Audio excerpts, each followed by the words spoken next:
É isso aí, senhores. Bom dia, então, aí, mais uma vez.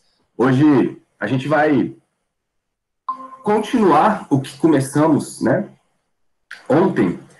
E vocês viram que ontem a gente estava numa encruzilhada, ali no final do século XIX, começo do século XX, onde a galera começou a perceber que existiam alguns problemas na aplicação da teoria clássica para o movimento da luz, né, para a medição da velocidade da luz.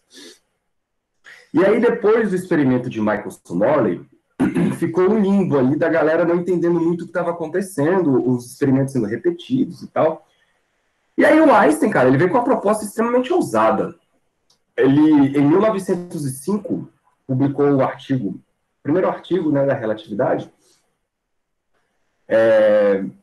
que é conhecido como a relatividade especial ou relatividade restrita, tá? São os dois nomes usados para essa parte da teoria da relatividade, que é a teoria que nós vamos estudar aqui nesse curso. Uns 11 anos depois, lá em 1916, se eu não estou enganado, aí ele completou a teoria da relatividade, chamou de teoria da relatividade geral, e aí nessa teoria da relatividade geral, ele usa aplicado também em sistemas acelerados, tá bom? Essa é a grande diferença. Na teoria da relatividade especial, nós temos apenas sistemas com velocidade constante, referenciais com velocidades constantes, né? Ou seja, aceleração zero. Lá na relatividade geral, aí ele entra com aceleração também, sistemas referenciais acelerados. E aí, com referenciais acelerados, você tem outras aplicações, por exemplo, com a gravidade, porque a gravidade, ele inclusive, generaliza o conceito de gravidade como sendo apenas uma aceleração. Né? E aí o referencial acelerado, quando usa a teoria da relatividade, aí você tem aí a teoria da relatividade geral, beleza? Essa relatividade geral nós não vamos estudar aqui, porque envolve outros conceitos, é uma outra matemática, você tem ali tensores sendo aplicados, então o contexto é um pouquinho mais complicado. Aqui não, aqui nós vamos usar apenas a relatividade especial. E tudo começa com os famosos postulados do senhor Einstein. Então vamos lá. Bom dia, Rafael.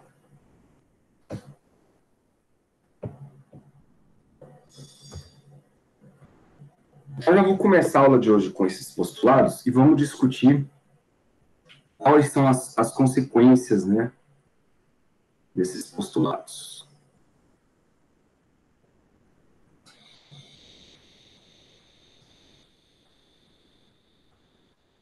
Postulados de Einstein.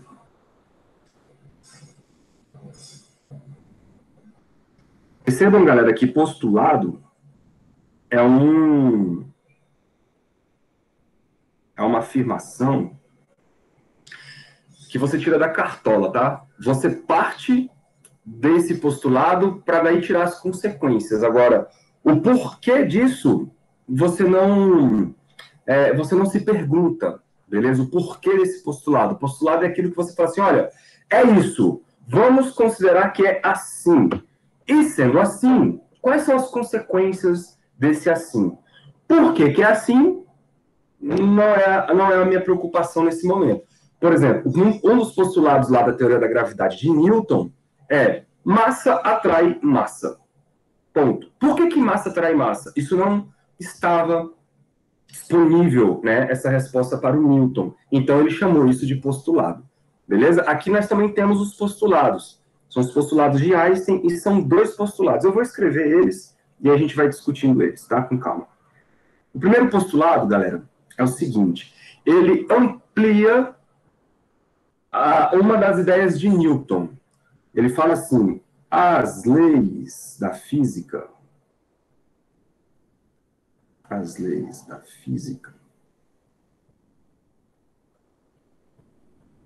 escreve isso, são as mesmas, são as mesmas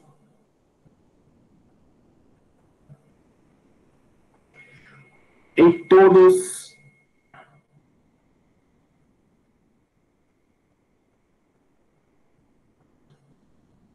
os referenciais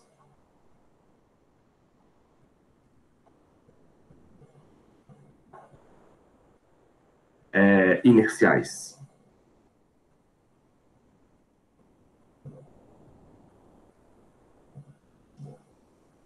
Lembre-se sempre que referencial inercial é aquele onde a aceleração é zero, tá? Em relação ao outro, claro.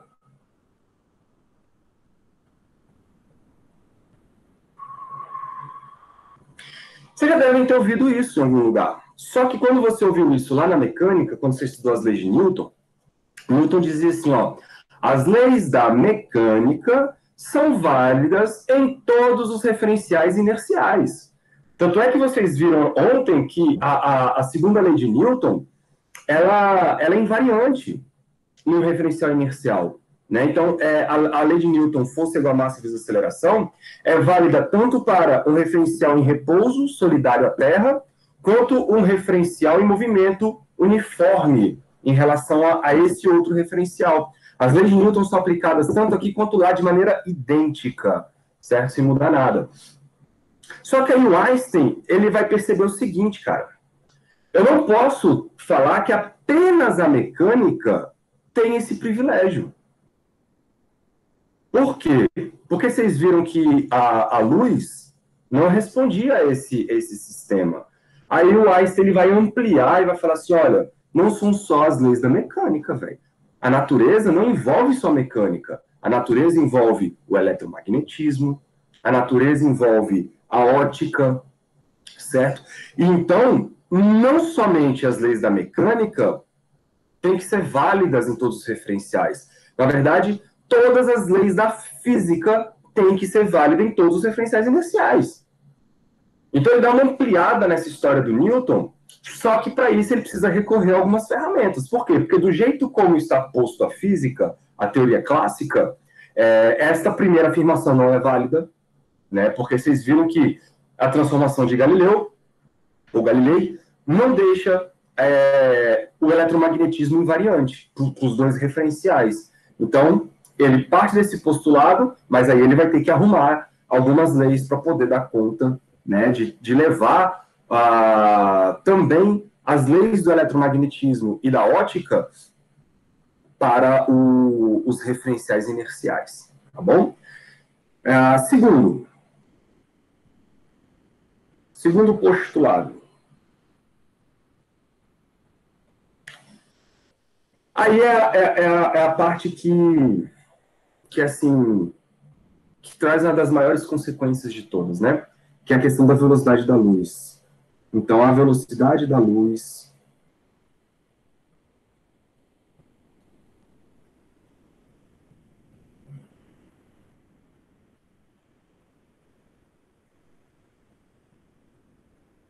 no vácuo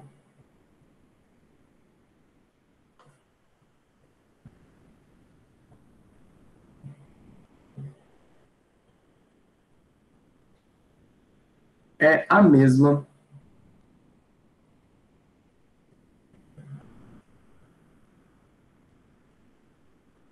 para todos os referenciais inerciais. Então, para todos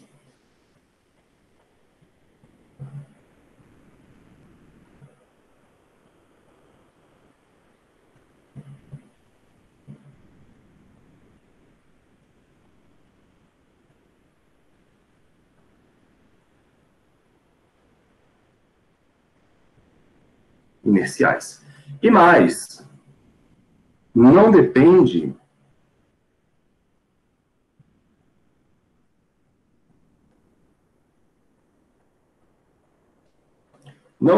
da velocidade da fonte.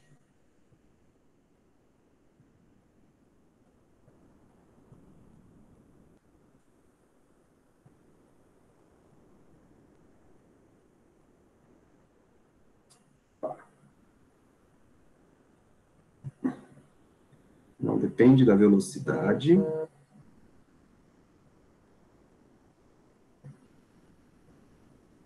da fonte. O que ele quis dizer com esse postulado, então?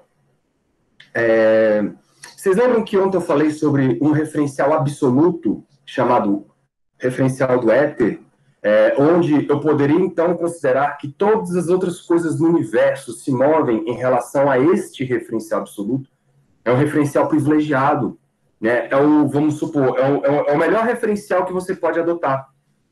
Só que aí o Einstein, quando ele vem com esse segundo postulado, ele diz o seguinte, cara, ó, primeiro, não existe essa história de éter, tá bom? O que existe permeando no universo é o vazio, é o vácuo, tá? E não existe, portanto, um referencial privilegiado. Todos os referenciais inerciais são igualmente válidos. Não existe um melhor do que o outro. Você pode tirar conclusões, você escolhe dois referenciais e os dois têm que ter as suas conclusões válidas. As suas conclusões têm que ser válidas. Então, quando ele fala que a velocidade da luz no vácuo é a mesma para todo mundo, é porque não existe um referencial melhor do que o outro, beleza? E eu posso escolher qualquer referencial que eu tenho as minhas conclusões sendo tão igualmente válidas quanto qualquer um. Porque, percebam, quando você escolhe um referencial privilegiado, você pode falar que as informações colhidas em outros referenciais são errôneas, são equivocadas. Por quê? Porque o referencial privilegiado é que vai ter a informação correta. Entendeu? Porque, por exemplo, se eu falo assim, olha, em relação a esse referencial privilegiado, eu tenho lá um planeta parado em relação a esse referencial, ou uma estrela parada em relação a esse referencial. E aí eu tenho um planeta girando em torno dessa estrela. A gente, dentro do planeta, olha a estrela se movendo. Né? Então, de acordo com esse referencial privilegiado, nós estamos errados, porque para a gente a estrela está se movendo, mas, na verdade, a estrela está parada em relação ao referencial absoluto. Então, são conclusões que não são as mesmas, sacou? E são conclusões que não concordam. Só que aí o Einstein falou o seguinte, não existe essa história de um referencial privilegiado, não existe essa história de um referencial melhor. Todos os referenciais são igualmente válidos, e as conclusões são igualmente válidas e corretas, tá bom? Eu tenho uma figurinha aqui que vai representar isso de uma maneira mais interessante, ó.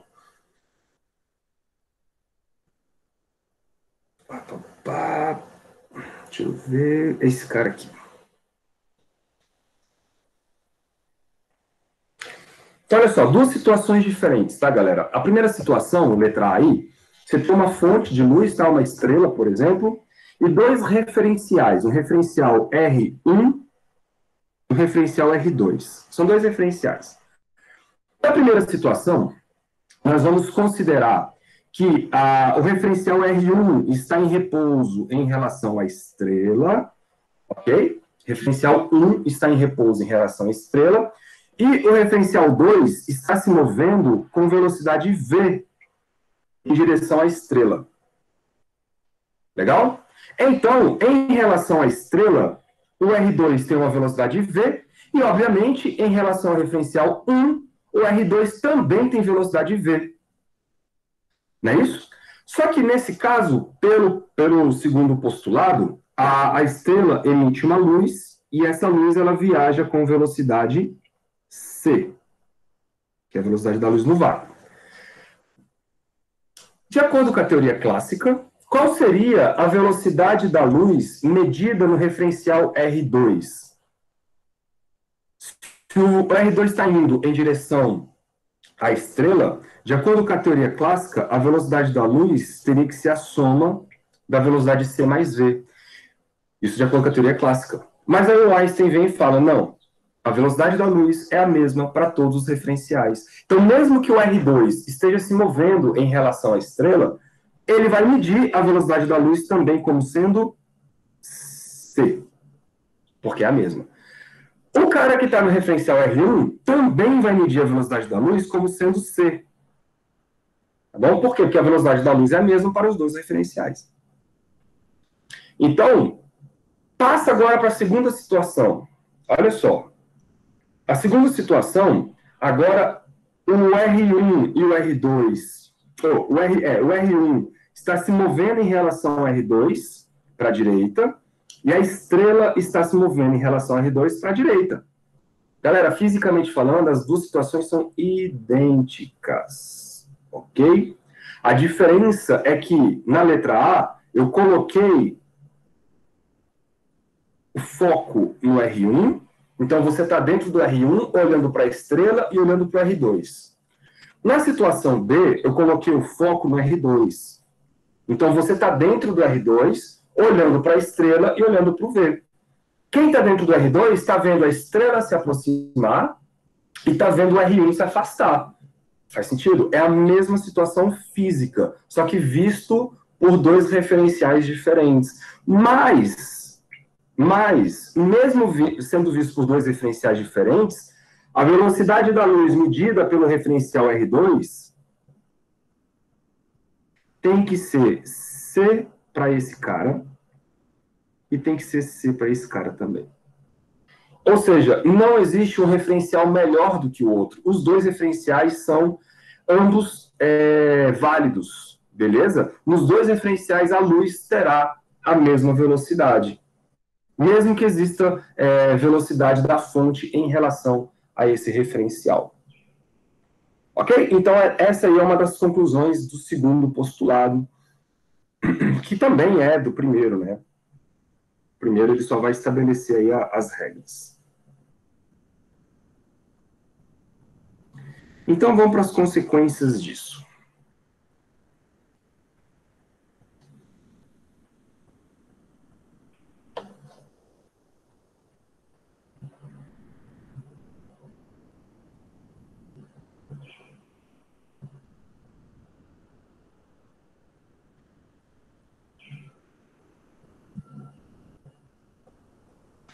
As consequências, galera. A primeira consequência é a questão da simultaneidade que o Júlio tinha comentado aí antes de começar a aula.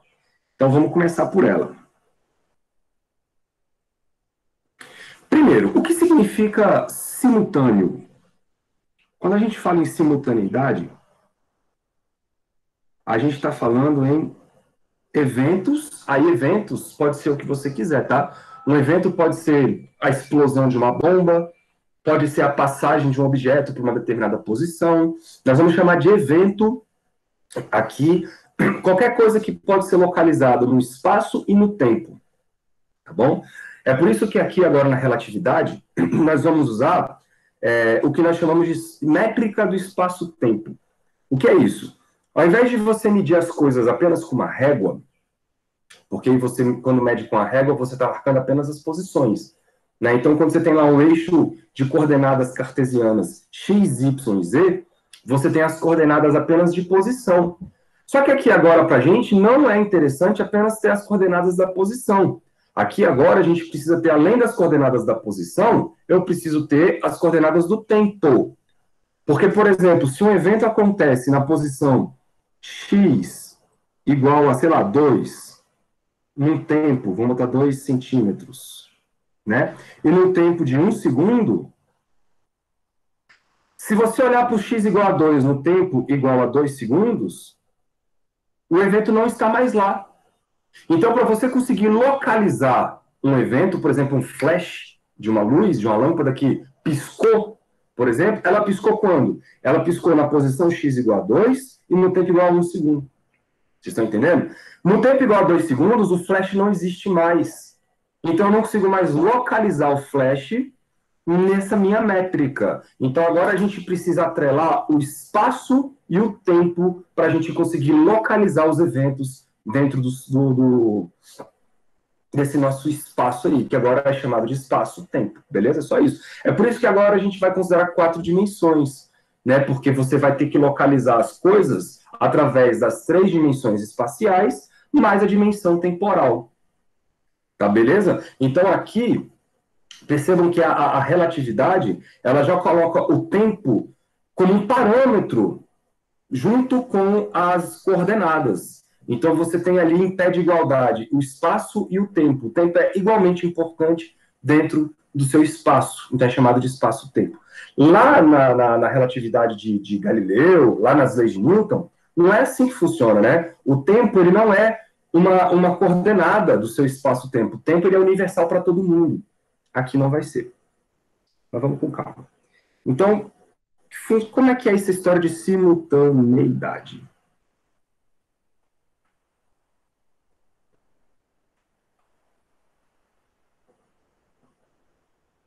Simultaneidade. Eu escrevi depois, ficou até cada letra diferente.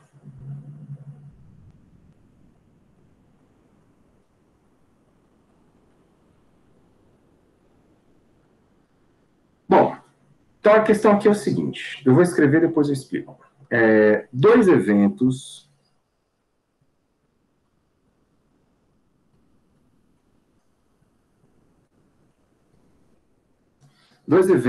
simultâneos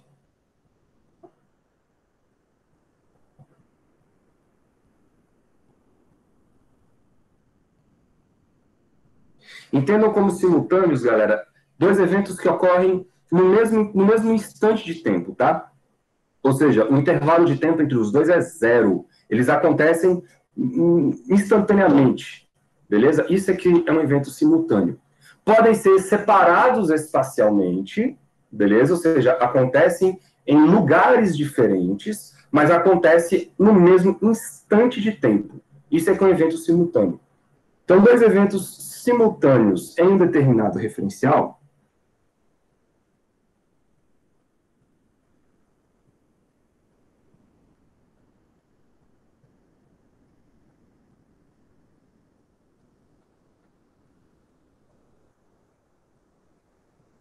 determinado referencial,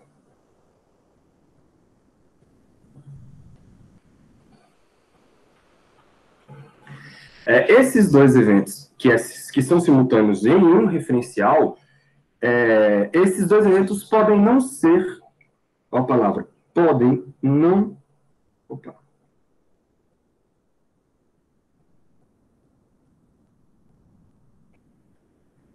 não ser em outro referencial.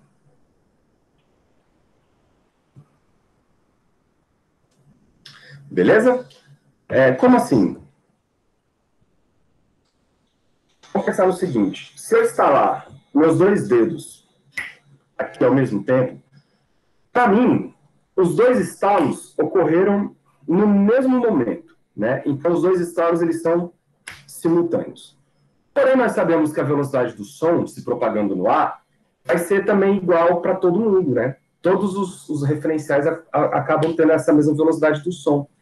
Isso quer dizer que se alguém passar correndo por mim, pode ser que ele escute primeiro um estalo e depois o outro. Na luz é a mesma coisa. Na luz é a mesma coisa. O que acontece com a luz, e aí o exemplo clássico, né, o exemplo do trem, eu tenho aqui uma figurinha dele. Onde está? Aqui. Olha aí. Esse aqui é o exemplo clássico que explica a simultaneidade. O que acontece? Imagine que vocês têm dois referenciais, tá bom? Um referencial é um referencial chamado de S, onde ele se encontra numa plataforma ali do trilho do trem. Esse referencial S está parado em relação à Terra, beleza? Em relação ao chão. E o referencial S' é o referencial de quem está dentro do trem. Então, é como se existisse aqui, ó, uma pessoa parada na plataforma e uma pessoa dentro do trem na posição C', lá dentro. Ok? Bom, então, o cara que está lá fora, no referencial S, ele olha o trem passando. Aí vamos supor que em algum momento, dois raios caiam em cima do trem. Só que um raio cai na dianteira e um outro raio cai na traseira.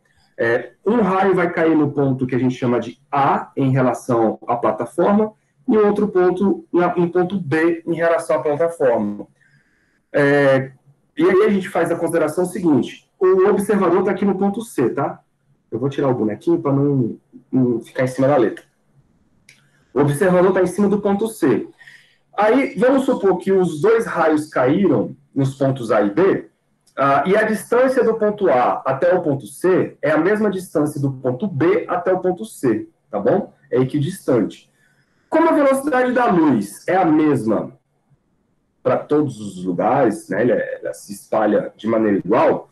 Então, o raio de luz, que é simbolizado por esse arco aqui, ó, o raio de luz viajando, saindo dos dois pontos A e B e indo em direção ao cara que está lá no centro, atingem o cara no centro no mesmo intervalo de tempo, aqui, ó. No mesmo intervalo de tempo. Tudo bem? Para essa ideia, né? Isso quer dizer o seguinte, se os dois raios de luz chegaram no cara que está no ponto C no mesmo tempo, ele viu os dois raios de luz caindo ao mesmo tempo. Para ele, o evento raio caindo no trem foi simultâneo. Mesmo que seja separado espacialmente, foi no mesmo intervalo, foi no mesmo instante de tempo. Isso para ele. Porém, para o cara que está dentro, olha só, hein? Para a pessoa que está dentro do trem, olha aí, a pessoa está no ponto C'. C' é dentro do trem. O raio de luz que caiu no ponto A, agora nós vamos considerar o ponto A', que é o ponto dentro do trem. Beleza?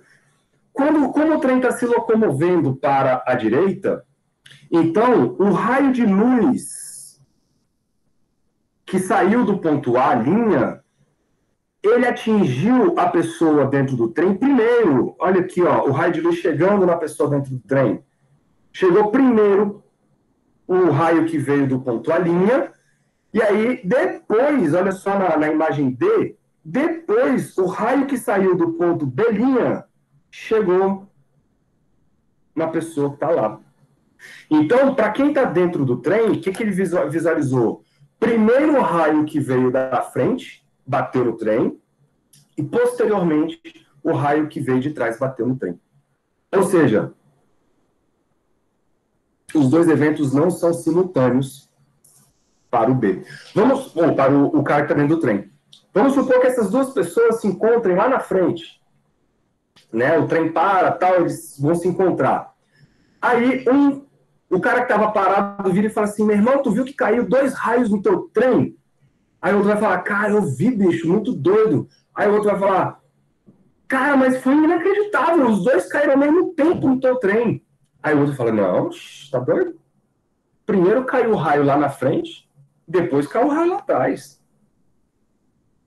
Aí a pergunta é, qual dos dois está certo, qual dos dois está errado? E não existe essa resposta.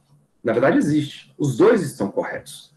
De acordo com o que eles viram, né, dentro do referencial, lembrem que as leis da física são válidas para os dois referenciais, então, os dois estão de acordo dentro de cada um do seu referencial. As duas respostas estão corretas. Para um, o evento é simultâneo. Para o outro, os dois eventos não são simultâneos. Tudo bem, Júlio? É isso que é simultaneidade.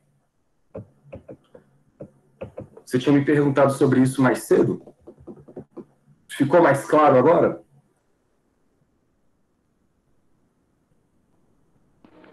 Sim. Beleza. Aqui cabe uma observação, tá, galera? Que é o seguinte. Para que a gente faça essa história de métrica, de espaço-tempo e tal, a gente precisa ter relógios sincronizados dentro desse espaço-tempo. Tá bom? Por quê? Deixa eu colocar aqui um desenho. Eu vou até abrir uma observação, porque isso aqui é importante vocês terem na cabeça, terem em mente o que está acontecendo. Mas senão nada disso aqui faz sentido.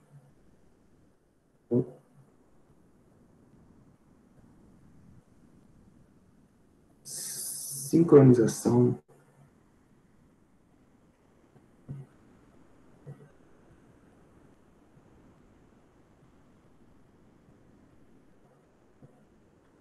De relógios.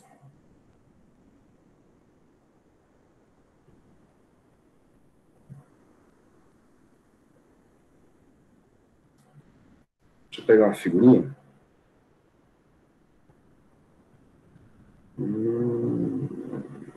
Tá.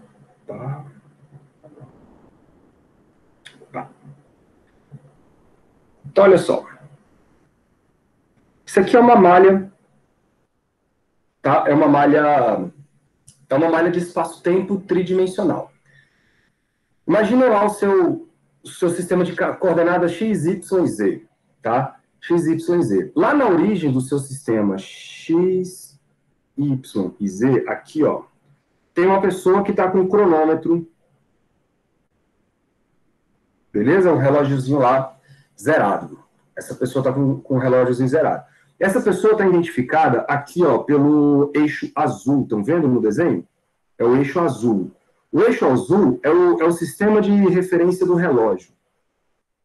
Aí vocês estão vendo que aqui, ó, é o eixo Y, aqui é o eixo X e aqui é o eixo Z. Então, a pessoa que está na origem desse eixo X, Y, Z, ela está com o relógiozinho zerado nessa posição aqui, ó. Só que existem várias outras posições dentro desse referencial, né? Então, você vai escolher aí, por exemplo, a cada 1 metro. Então, vamos supor aqui, ó. Aqui é um ponto onde o X vale 1, o Y vale 0. Eu tô aqui, ó. Só marcar aqui. Deixa eu botar outra cor, né? Para vocês poderem enxergar direitinho.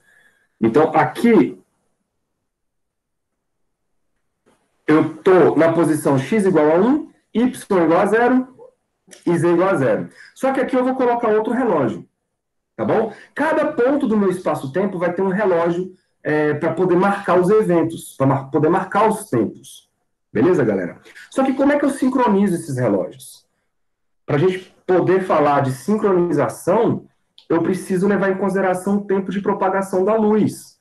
Porque, vamos lá, se eu deixar todo mundo zerado e falar assim, ó, tá zerado, tá zerado, tá zerado, tá zerado, tá zerado, eu estou supondo que a velocidade da luz se propaga de maneira infinita.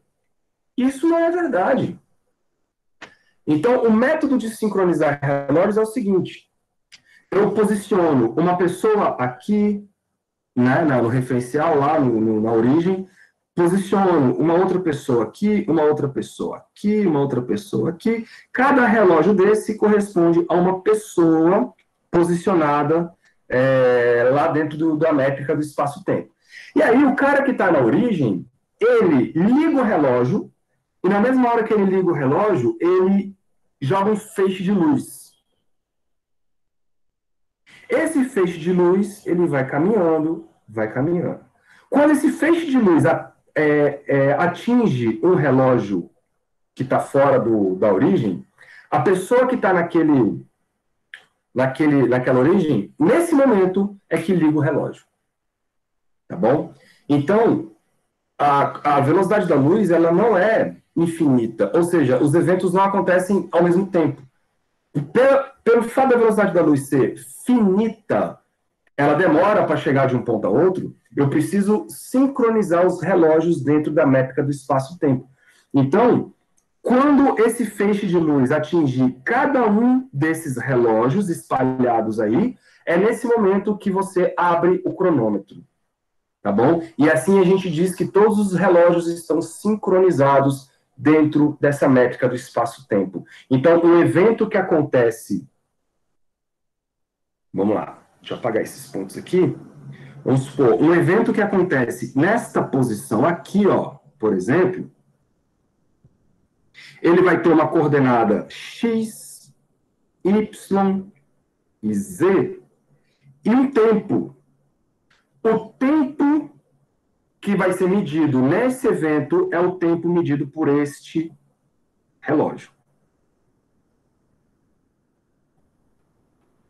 Beleza? É o tempo medido por este relógio, porque ele está sincronizado com o relógio do referencial lá da origem. Beleza? Se não fizer isso, você não monta a teoria da relatividade. Então, nós vamos falar de instante de tempo e tal. Sempre que a gente falar de instante de tempo, vocês vão me lembrar desses relógios aí espalhados pela malha, tá bom? Das coordenadas espaço-temporal. Muito bem, vamos para frente.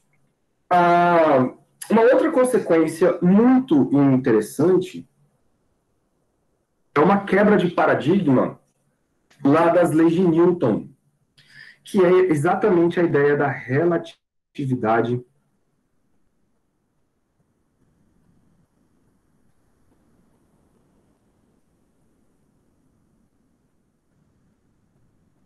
relatividade, letra V.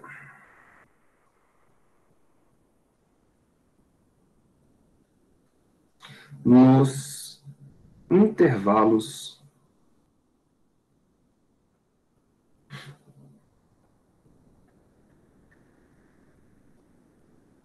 de tempo.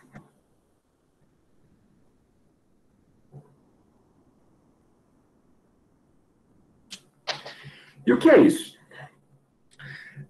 Para a teoria clássica, sempre que eu me referi à teoria clássica, galera, é a teoria de Newton e Galileu, tá bom? Lá na teoria clássica, um relógio que marca um intervalo de tempo de 2 minutos, ele é universal, tá bom? Porque para eles, naquela situação, a luz viaja de maneira infinita. Então é como se a luz atingisse todos os pontos ao mesmo tempo, né? Então o tempo que passa para um referencial é idêntico ao tempo que passa para outro referencial. Beleza? Ou seja, o tempo, ele é universal. Aqui não. Aqui, como nós estamos levando em consideração a propagação do sinal, a propagação da informação, eu preciso dizer que os tempos, intervalos de tempos, eles não são os mesmos para todos os referenciais. Então, é isso que é essa consequência dos postulados para os intervalos de tempo. Diferentes.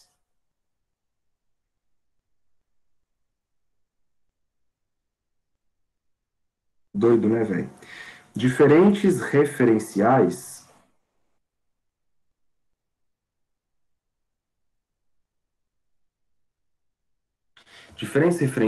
podem não concordar.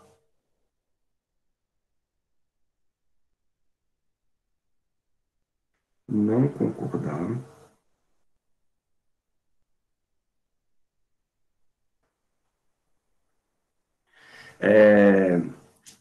Com intervalos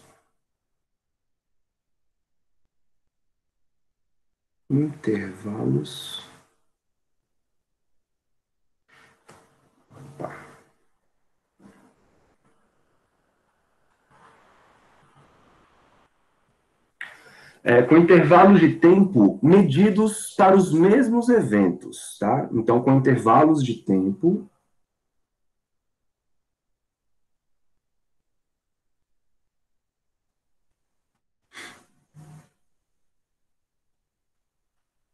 medidos para os mesmos eventos.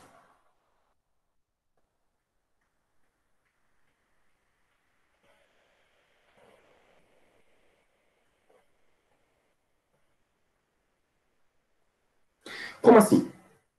Se eu falo para você que, para mim, um evento durou, sei lá, 3 segundos, para outro referencial, posicionado num referencial que se movimenta a uma velocidade muito alta, pode não ser que esses mesmos dois eventos, que para mim deram 3 segundos de distância temporal, pode não ser que para esse outro referencial dê também 3 segundos. Ele pode registrar outro intervalo de tempo.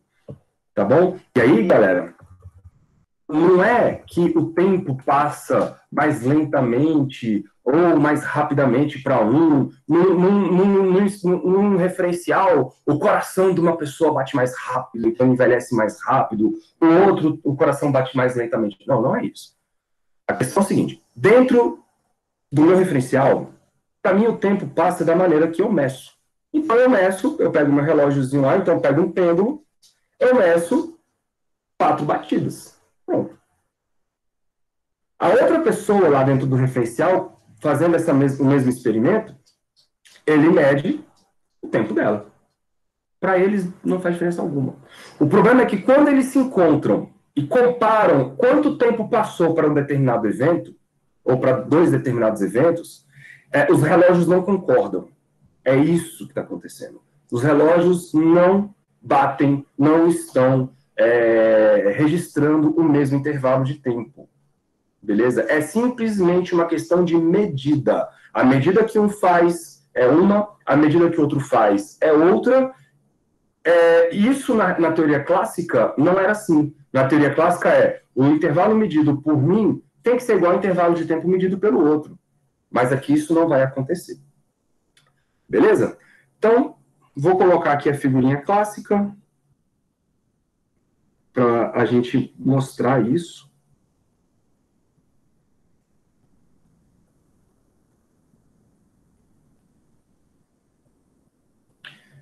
Que é o seguinte.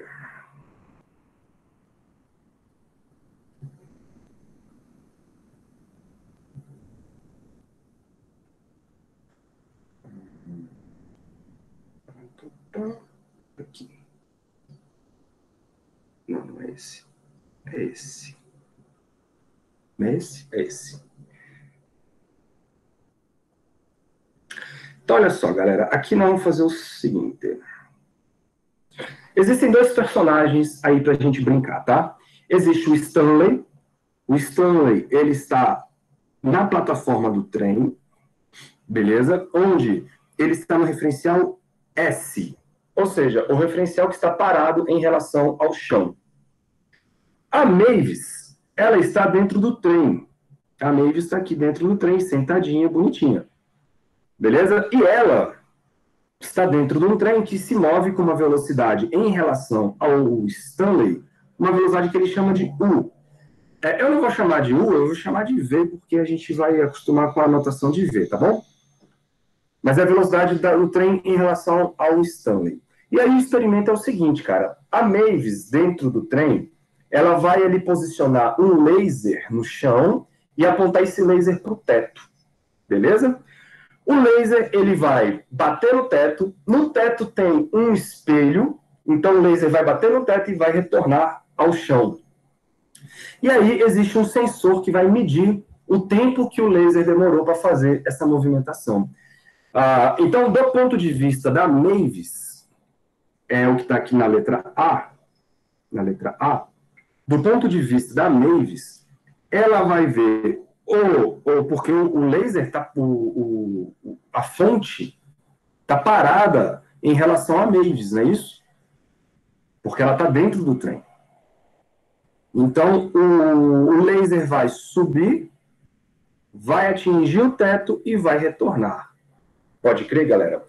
Então, para a Mavis, ela vai ver um simples movimento de subida e descida do laser. E aí ela vai registrar o tempo que passou para isso acontecer. Então, vamos separar as coisas aqui, ó.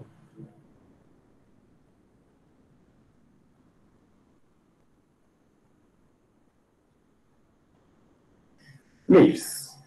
Vamos calcular o tempo que demorou para este evento acontecer.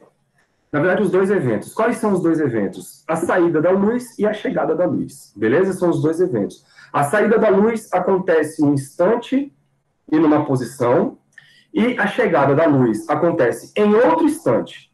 Percebam que para a Mavis, a posição de saída e a posição de chegada é a mesma.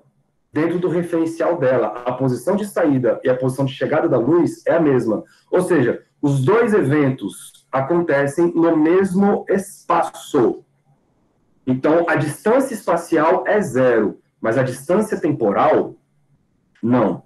Beleza? Porque demora para o laser ir e voltar. Mas acontece na mesma posição, dentro do espaço-tempo dela, dentro da métrica dela. Isso é importante, porque nós vamos dar um nome a isso daqui a pouquinho. Ok? Então, vamos lá. Nós sabemos que a velocidade é a distância dividido pelo tempo. Então, a luz, agora nós sabemos que a luz tem a mesma velocidade, tanto para ela quanto para ele. Então, vamos chamar de C essa velocidade, ok?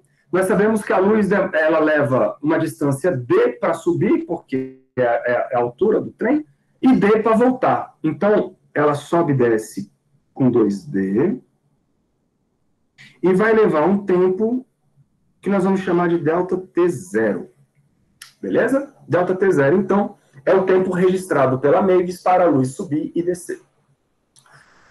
Se você isolar o Dzinho aqui, você vai encontrar que o D, ele vai ser igual a C vezes delta T0 dividido por 2. Deixa essa equação quieta e vamos correr atrás do Stanley agora.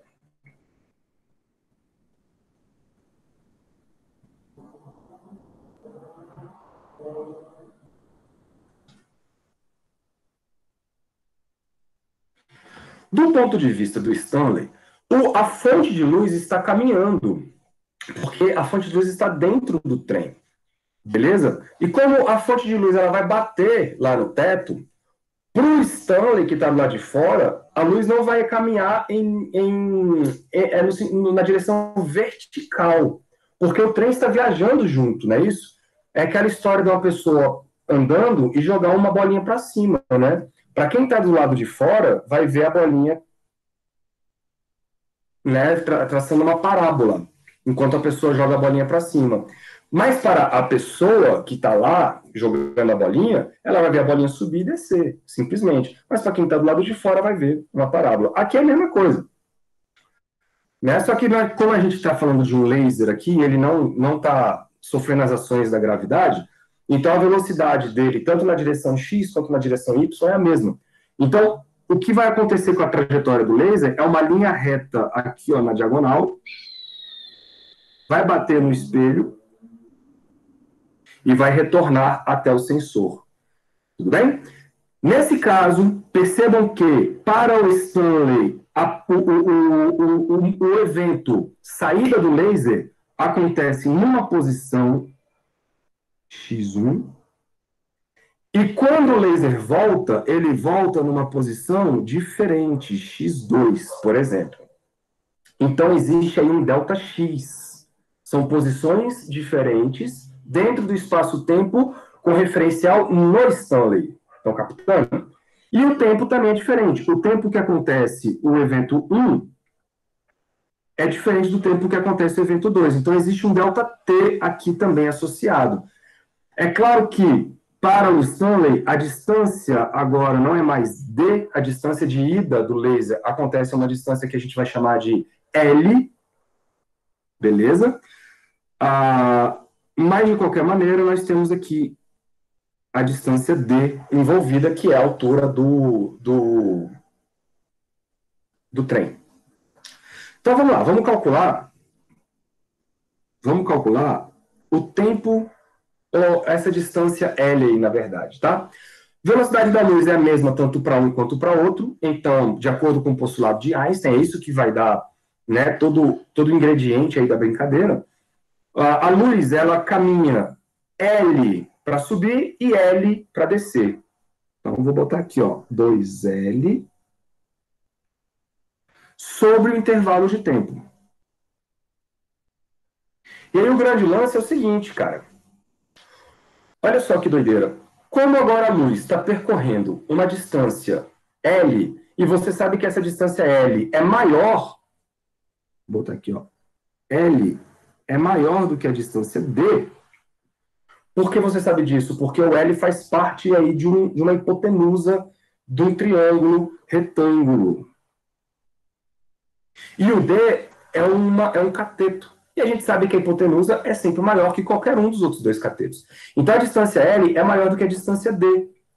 Porém, de acordo com Einstein, a velocidade da luz é a mesma. Ora, galera, se a luz está andando com a mesma velocidade, na primeira situação a luz anda uma distância D, na segunda situação a luz anda uma distância L, e com a mesma velocidade, é porque os tempos não batem.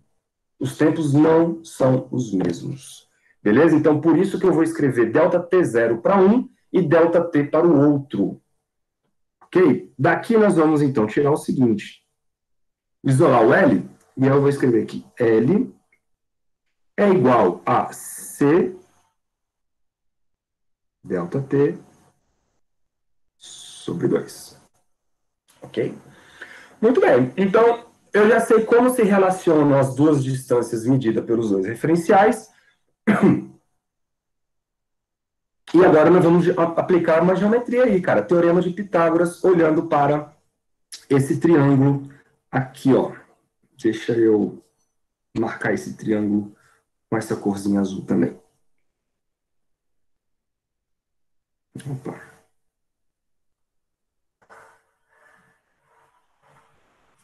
Então, esse triângulo bem aqui. Percebam que a distância entre o ponto x1 e o ponto x2, ela é exatamente a distância relacionada ao tanto que o trem caminhou, né? Se o trem tem uma velocidade v e o Stanley mede um tempo de saída e chegada da luz em um instante ΔT, então a distância percorrida tem que ser a velocidade vezes o tempo. Só que esse tempo é o tempo registrado pelo Stanley, porque é ele que está vendo o trem passar e aí ele está medindo o tempo de acordo com o referencial dele, tá bom? Metade do triângulo, então vai ser metade dessa distância, ok? Então esse cateto aqui, ele vai ser V ΔT sobre 2. Pode crer? Qualquer dúvida, vocês me falam aí. Então vamos aplicar o teorema de Pitágoras, ó. A hipotenusa é L. Então, L ao quadrado tem que ser igual a quem? A soma dos outros catetos. Um cateto é a distância, D, então vou botar aqui, ó, D ao quadrado, mais o outro cateto. O outro cateto é exatamente a distância percorrida pelo trem dividido por 2, tá? Porque é metade do triângulo. Então, eu vou escrever aqui V ΔT sobre 2 ao quadrado. Ok? O que eu vou fazer agora? Eu vou trocar esses valores aqui, ó.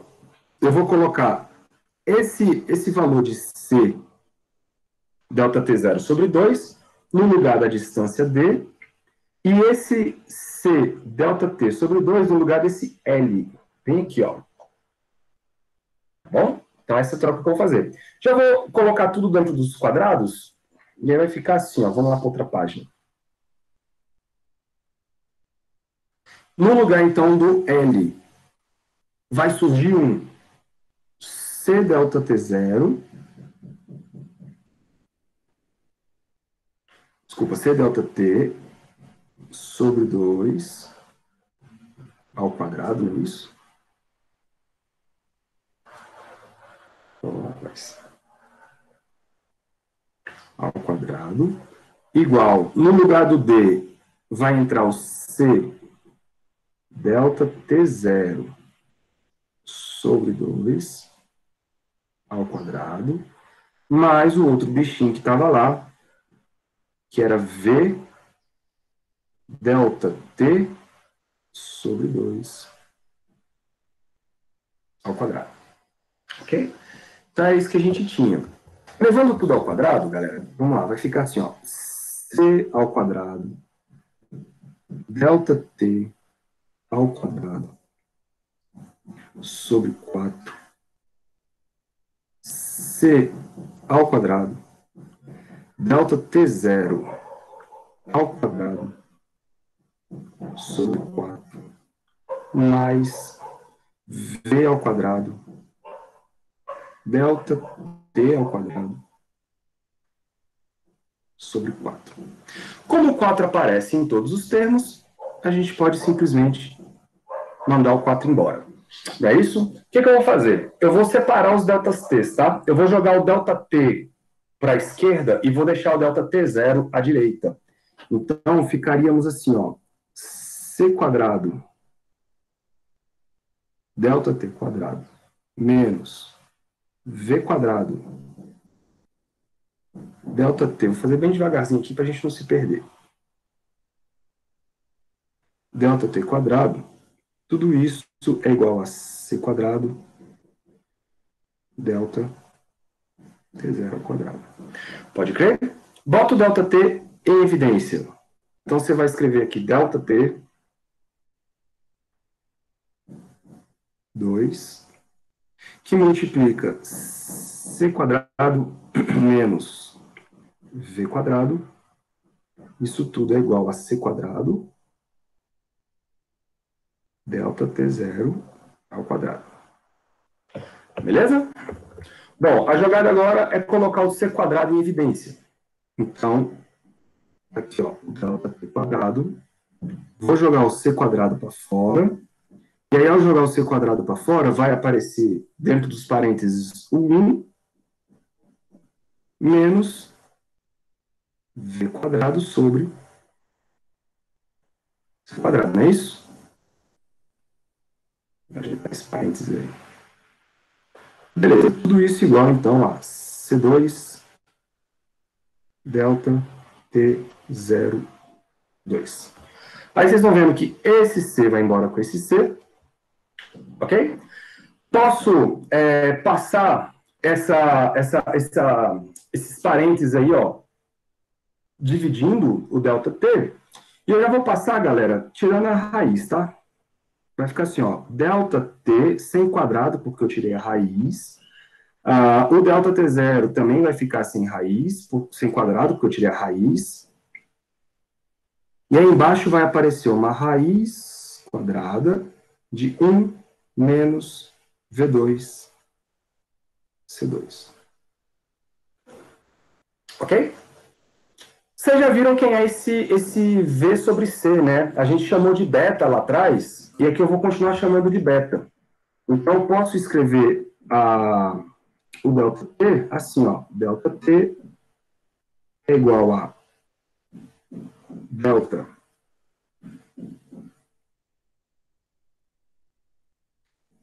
T0 sobre a raiz de 1 menos beta quadrado. Beleza? Esse beta quadrado é a razão V dividido por C, que a gente já definiu na aula passada. Muito bem. Daqui a gente vai tirar algumas coisas.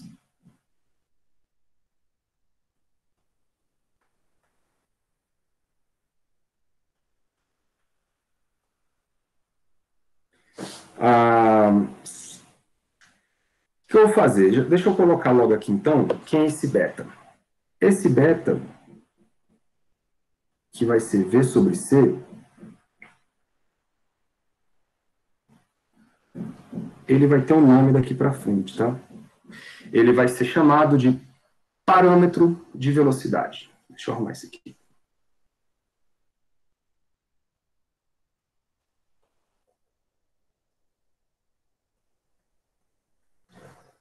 Parâmetro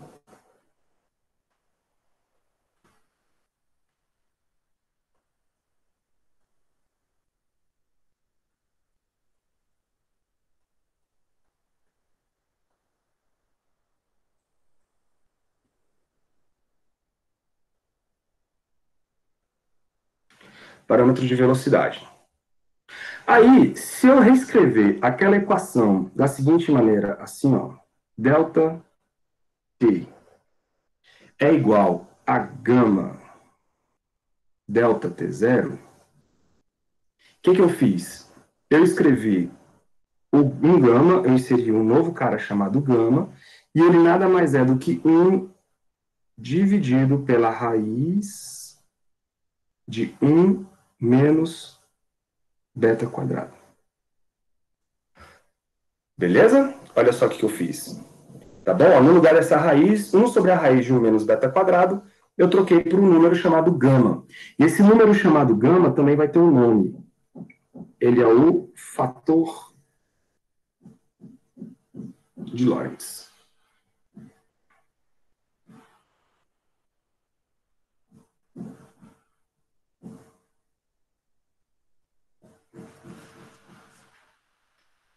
Tá, galera? Então, olha só, cara.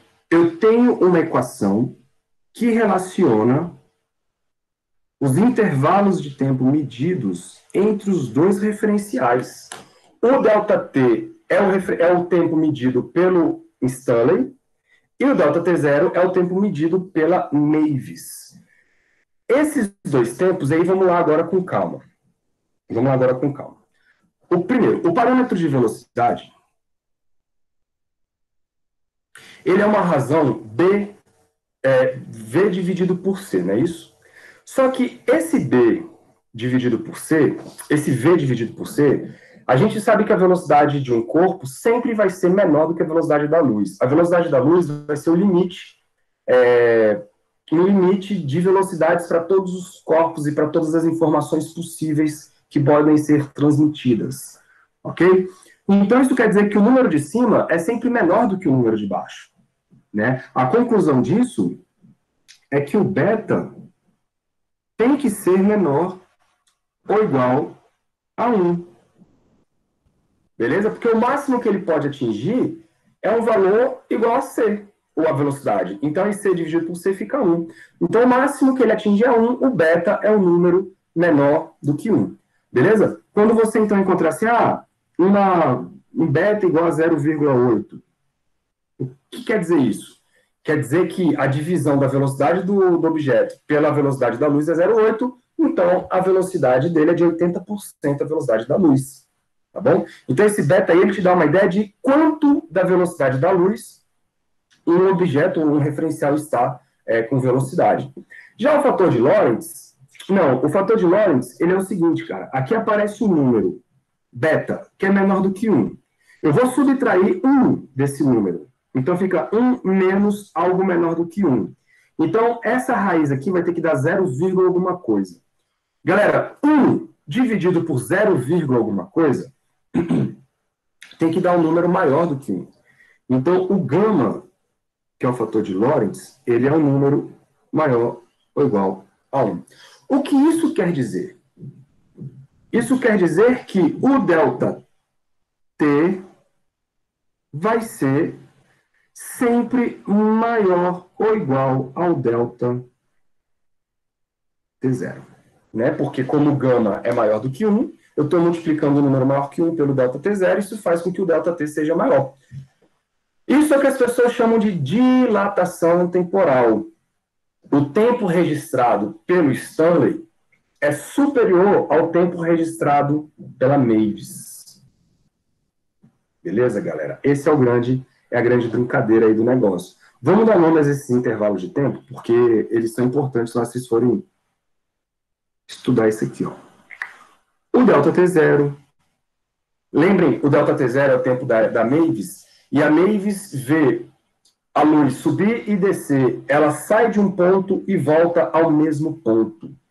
Tá bom? Quando isso acontece, quando os dois eventos acontecem no mesmo lugar, isso é chamado de tempo próprio. Só para diferenciar do outro.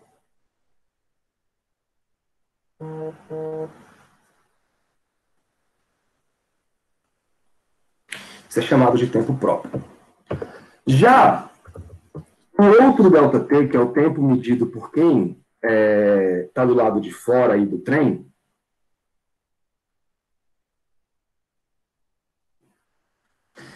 ele mede o tempo, só que os eventos acontecem em pontos distintos. Então, vou colocar aqui, ó, tempo medido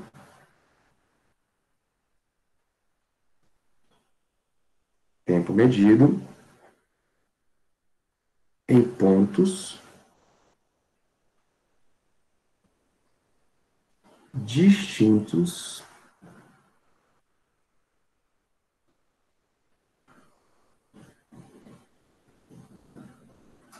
do espaço-tempo.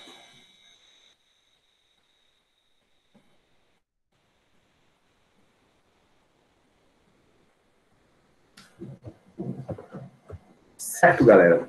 Então, eles não concordam com os intervalos de tempo.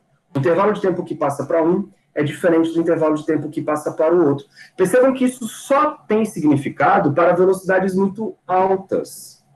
Por isso que a relatividade não é percebida para nós, aqui, seres humanos, no planeta Terra, cara. Porque, para nós, as coisas viajam com velocidades muito pequenas. Se você divide, por exemplo, cara, pensa aí, um carro que viaja a 100 km por hora. Vamos botar 108 km por hora. 108 km por hora correspondem, vocês vão lembrar aí, a 30 metros por segundo, não é isso? Calcula o beta. O beta, galera, é V dividido por C. Então, você vai dividir 30 metros por segundo por 3 vezes 10 à oitava. Cara, isso vai dar 10 a menos 7. Não é isso? É isso aí. 10 a menos 7.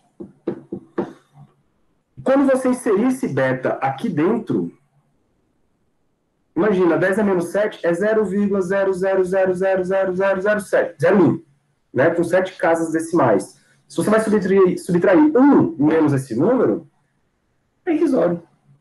Então, nesse caso, o gama é praticamente 1. Então, não existe diferença entre o tempo registrado por mim e o tempo registrado por quem estava dentro do carro a 100 km por hora. Aí é que é a grande sacada da relatividade, cara. Porque a relatividade, ela funciona apenas, ou tem efeitos relativísticos, apenas para corpos que se movem a velocidades próximas à da luz.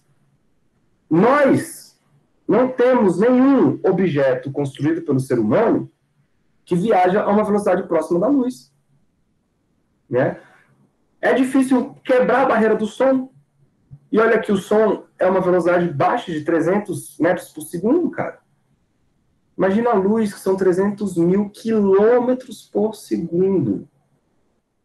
Legal? Então nós temos aí uma teoria que trata de uma outra fronteira, ou seja, com velocidades muito próximas à da luz, mas ela tem conexão com as velocidades baixas. Se não tivesse conexão com velocidades baixas, galera, essa teoria estava errada. Porque a velocidades baixas, a transformação de Galileu funciona, as leis de Newton funcionam, tudo funciona.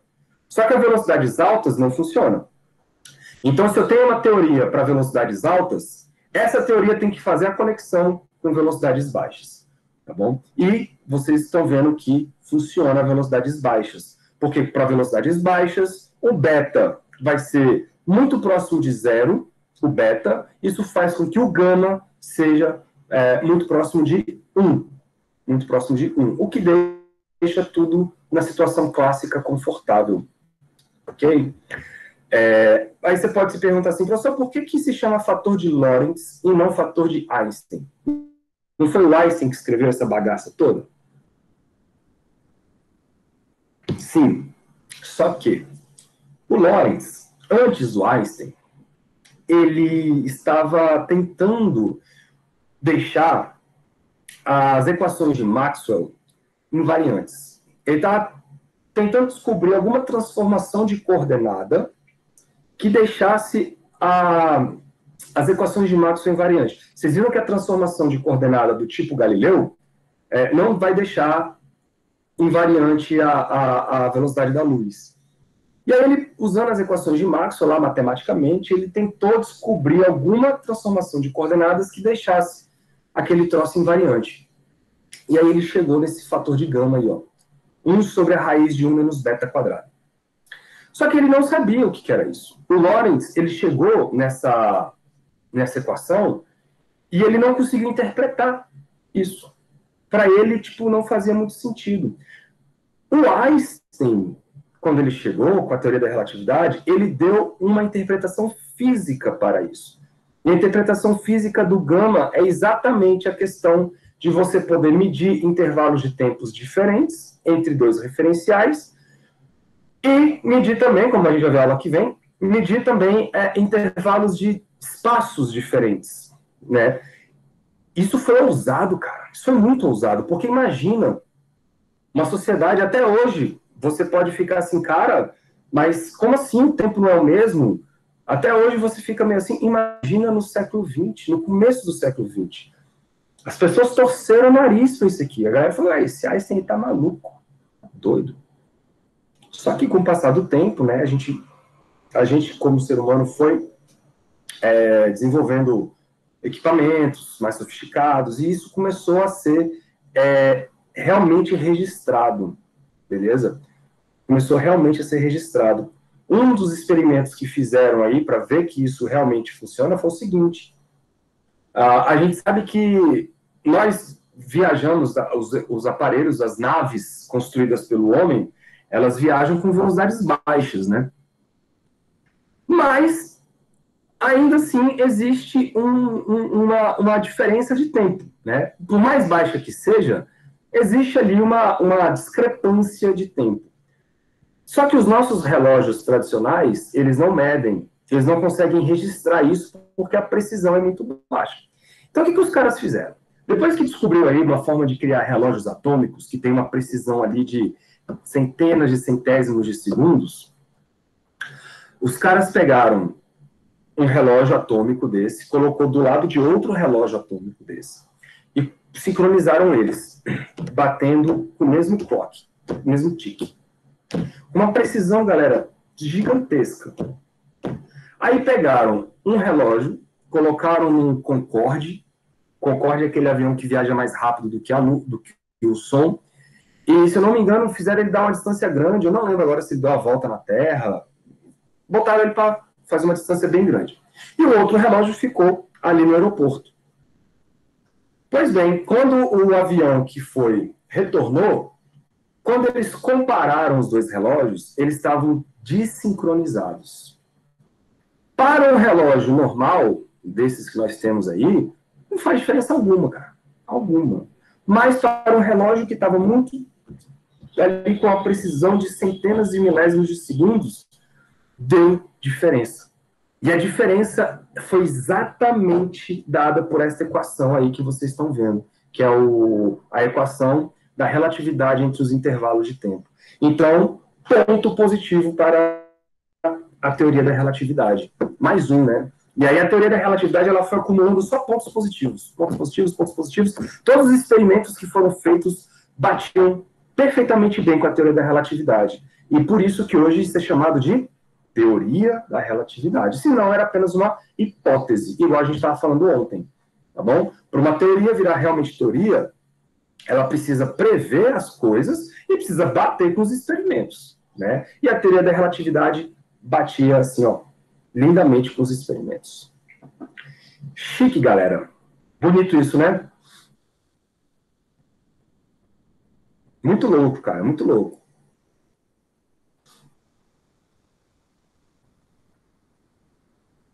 E aí tem vários paradoxos que vocês podem depois procurar aí no YouTube.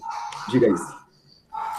E de que forma a gente pode explicar isso daí que acontece? Porque o senhor falou anteriormente que não necessariamente o tempo passa mais devagar ou mais rápido para o referencial.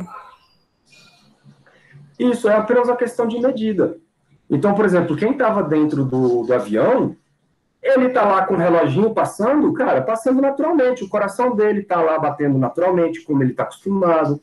O metabolismo dele está lá passando da maneira como ele está acostumado. Tá tudo certo, cara. Para ele tá tudo certo. O tempo tá batendo, tá tudo ali, batendo do jeitinho que ele sempre esperou. Assim como quem ficou no chão, tá tudo passando do jeito como ele sempre esperou.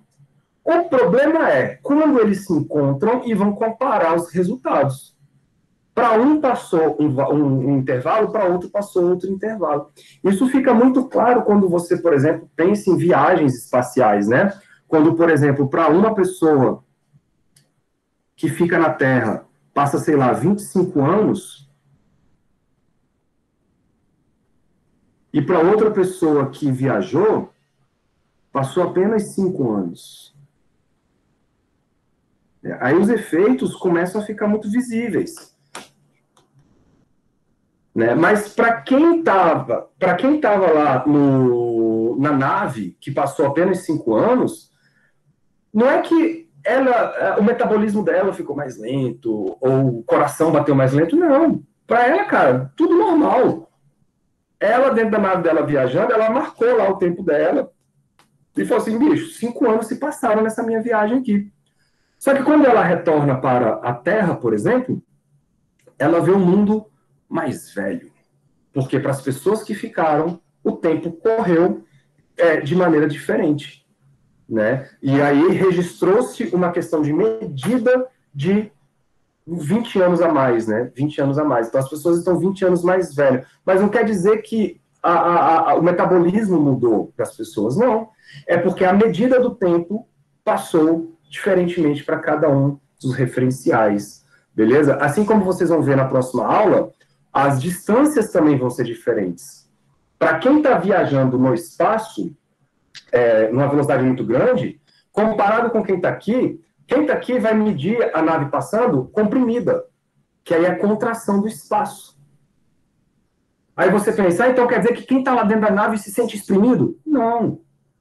É apenas uma questão de medida. Quem está lá dentro da nave vai pegar uma régua, vai medir o tamanho da nave e vai bater com a conclusão que ela tinha quando ela estava na Terra. Só que para quem está na Terra e tenta medir a nave, vai registrar uma nave menor. Beleza? Então é apenas uma questão de medida. É apenas uma questão de medida.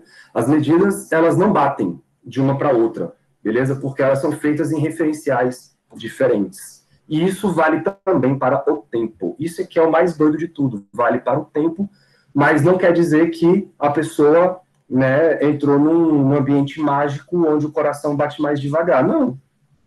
Bate mais devagar, sim, comparado com quem ficou, né? Mas, para ela, tudo igual. Nada mudou. Para a pessoa que está lá, nada mudou. A sensação é de igual. O problema é que quando comparam os relógios, aí os relógios não estão iguais. Essa é a brincadeira. Tá? E vocês estão vendo que isso aqui dá para ser dito no ensino médio. A parte da contração também. Você está vendo que não tem equação diferencial, não tem integral, não tem derivada, não tem nada. Então isso aqui dá para você falar no ensino médio. Vai dar chabu na cabeça dos moleques? Vai. Isso é bom. Isso é bom. Mas é possível você falar. Desde que você não fale com muita confusão. Você, né, saiba lidar de uma maneira bem clara os eventos que estão acontecendo aqui. Tudo bem, Aissa?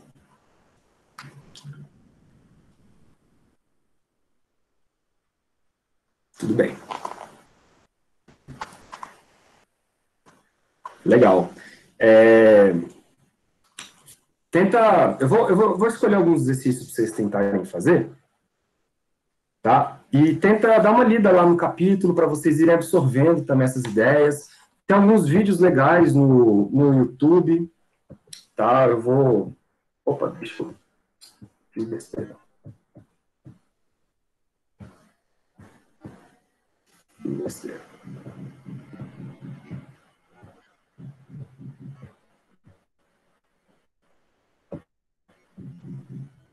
Ó, vou colocar lá no grupo de vocês. Cadê aqui?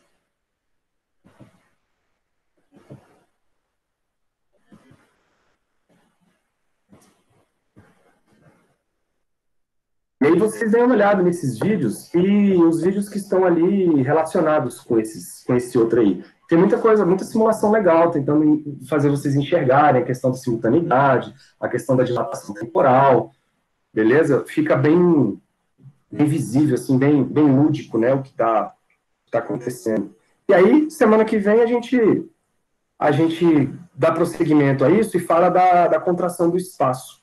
Tá bom? A gente chega numa equação também para calcular quanto que o espaço contrair. Tá? Porque hoje estouramos o tempo. Galerinha, eu vou parar a gravação para deixar lá no YouTube.